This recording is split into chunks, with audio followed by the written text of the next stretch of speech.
मुझे पता है कि आप में से अधिकतम लोग ये बात जानना चाहते हैं कि हमारी लंबाई आखिर बढ़ती कैसे है। वो भी आप ये बात बहुत ही डिटेल में जानना चाहते हो, क्योंकि हम इंडियंस की लंबाई दुनिया में बाकी देशों की तुलना में बहुत ज्यादा कम है और लंबाई हमारे अपीयरेंस को ज्यादा अट्रैक्टिव बनाती है। इसीलिए ऐसे चीजों के बारे में जानना तो जाहिर सी बात है सबके लिए आकर्षण का केंद्र है ही।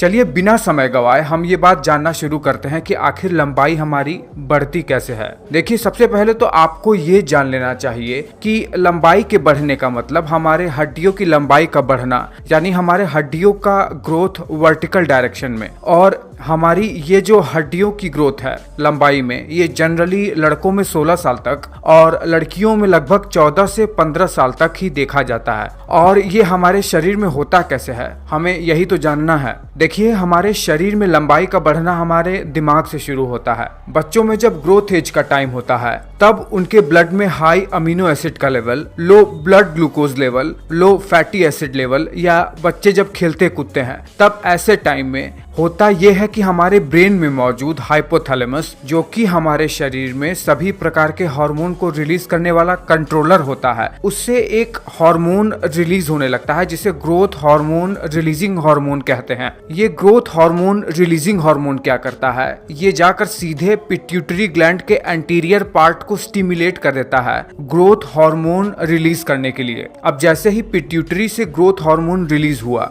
ये ब्लड में ट्रेवल करते करते हमारे शरीर के दो ऑर्गन पर विशेषतया प्रभाव डालता है। पहला प्रभाव पड़ता है हमारे स्टमक पर और दूसरा प्रभाव पड़ता है हमारे लिवर पर। देखिए, जब यही हार्मोन हमारे स्टमक पर पहुंचता है तो ये स्टिमुलेट करता है स्टमक को ग्रेलिन हार्मोन रिलीज करने के लिए, जिसे हंगर हार्मोन कहते हैं। इसी की वजह से हमें भूख लगता है। लेकिन इस वीडियो में ये हार्मोन हमारा टॉपिक नहीं है, इसलिए हम इस पर बात नहीं करेंगे। देखिए, जो दूसरा अंग सबसे ज्यादा प्रभावित होता है इस ग्रोथ हार्मोन से, वो है लिवर, और यही से हमारे लंबाई बढ़ने की शुरुआत होती है। देखिए, जब ब्लड के थ्रू यही हार्मोन लिवर पर पहुंचता है तो लिवर पर मौजूद एक स्पेसिफिक रिसेप्टर से ये हार्मोन बाइंड हो जाता है। उसके बाद क्या होता है, लिवर के अंदर ही एक विशेष प्रकार का एंजाइम एक्टिवेट होता है जिसे जॉनस काइनेज कहते हैं, शॉर्ट में जैक। ये जैक क्या करता है, ये लिवर में ही एक ट्रांसक्रिप्शन फैक्टर्स को एक्टिवेट कर देता है जिसे signal transducer and activator of transcription, short में स्टैट कहते हैं। ये क्या करता है,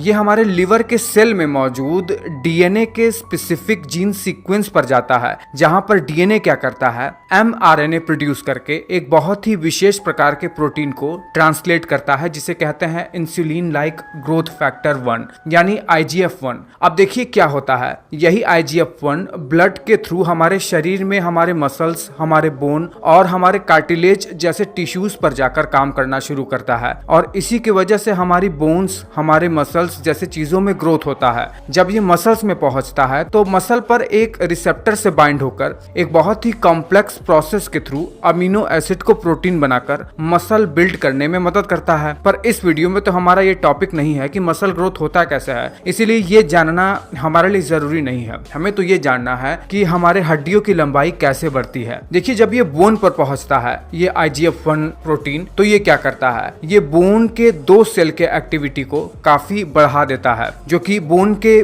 सबसे प्रमुख सेल होते हैं। एक ऑस्टियोब्लास्ट जो बोन के नए सेल को बनाता है, साथ ही साथ ऑस्टियोक्लास्ट जो कि पुराने बोन सेल को रीअब्सॉर्ब करता है। ध्यान रहे, जब तक एक व्यक्ति अपने ग्रोथ फेज में होता है लगभग 16 साल की एज तक, तब तक तो उसके लॉन्ग बोन्स के एंड पर एक कार्टिलेज की प्लेट होती है जिसे एपिफिजियल प्लेट कहते हैं। ये बात आपको हमेशा हमेशा याद रखना है। देखिए, यही IGF-1 प्रोटीन जब बोन के एंड पर इस कार्टिलेज पर पहुंचता है तो ये क्या करता है, इस एपिफिजियल प्लेट कार्टिलेज के मुख्य सेल कॉन्ड्रोसाइट को स्टिमुलेट कर देता है प्रोलिफरेशन, डिफरेंशिएशन और इनके साइज में बढ़ोतरी को, जिससे होता यह है कि यही कॉन्ड्रोसाइट्स बहुत सारे सेल में डिफरेंशिएट होकर नए नए कार्टिलेज टिश्यू का निर्माण करने लगते हैं, जिससे होता यह है कि धीरे धीरे ऑस्टियोब्लास्ट इन नए बने कार्टिलेज को धीरे धीरे बोन में कन्वर्ट करता जाता है, जिससे हमारी लंबाई धीरे धीरे बढ़ती जाती है, यानी हड्डियों की लंबाई में बढ़ोतरी होती जाती है। जब तक ये एपिफिजियल प्लेट जो कि कार्टिलेज होता है क्लोज नहीं हुआ होता है, तब तक व्यक्ति की हाइट बढ़ती रहती है। देखिए, जैसे ही लड़कियों की एज 14 से 15 साल तक पहुंचती है और लड़कों की 16 साल तक की, तभी टीनेजर्स में सेक्सुअल ग्रोथ होना भी शुरू हो जाता है, जिससे उनके अंदर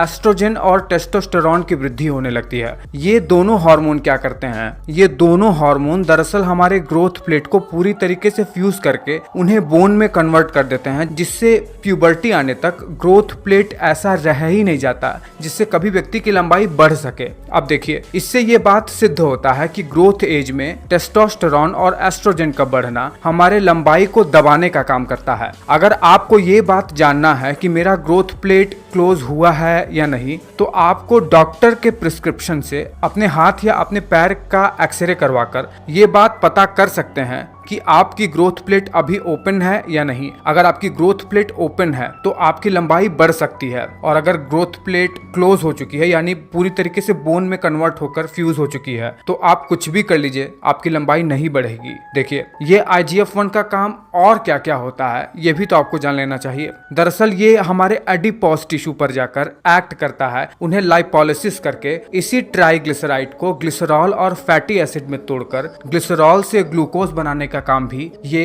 IGF-1 प्रोटीन करता है। उम्मीद करता हूँ कि ये बात आप सभी को क्लियर हो गई होगी। आपको ये वीडियो पूरे भारत भर में फैला देना है ताकि सबको ये बात पता चल सके कि हमारी लंबाई आखिर बढ़ती कैसे है। आप अपनी प्रतिक्रिया इस वीडियो पर देना बिल्कुल भी मत भूलिएगा।